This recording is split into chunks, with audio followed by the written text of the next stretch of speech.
السلام علیکم ورحمۃ اللہ وبرکاتہ۔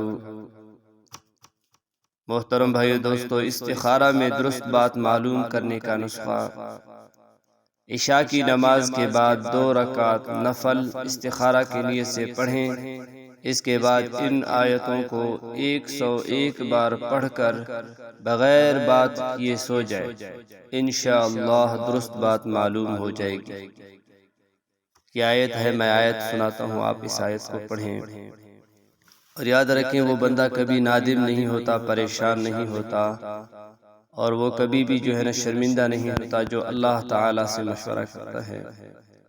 اس لیے استخارہ کے بارے میں تو حدیث پاک میں بھی آتا ہے، جو بھی کام کریں پہلے اللہ تعالی سے مشورہ کریں، پاک صاف کپڑا، اس کے بعد 2 رکعت نفل، اس کی وہ دعا بھی ہے، دعا پڑھ لیں۔ اس کے بعد یہ آیت جو میں پڑھ رہا ہوں اس کو 101 بار پڑھ کر بغیر بات کیے ہوئے سو جائے، انشاءاللہ درست بات جو ہوگی وہ اللہ آپ کے دل میں ڈالیں گے۔ اعوذ باللہ من الشیطان الرجیم، بسم اللہ الرحمن الرحیم۔ وَأَسِرُّوا قَوْلَكُمْ أَوِ اجْهَرُوا بِهِ إِنَّهُ عَلِيمٌ بِذَاتِ الصُّدُورِ أَلَا يَعْلَمُ مَنْ خَلَقَ وَهُوَ اللَّطِيفُ الْخَبِيرُ۔ یہ آیت ہے، آپ اس کو پڑھیں۔ ہمیشہ اپنے مسائل کو اعمال کے ذریعے حل کریں۔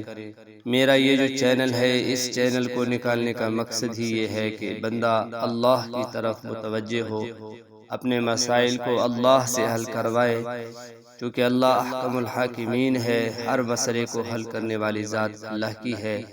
جو بھی کچھ ہوتا ہے یا ہو رہا ہے وہ اللہ کی طرف سے ہو رہا ہے۔ اعمال میں برکت ہے، یہ قرآن کریم کی آیت ہے، سورہ تبارک الذی، اس میں یہ آیت آپ کو ملے گی۔ اسی طرح جو بھی میں عمل بھیجتا ہوں وہ قرآن کریم سے ہیں۔ اللہ پاک عمل کی توفیق عطا فرمائے۔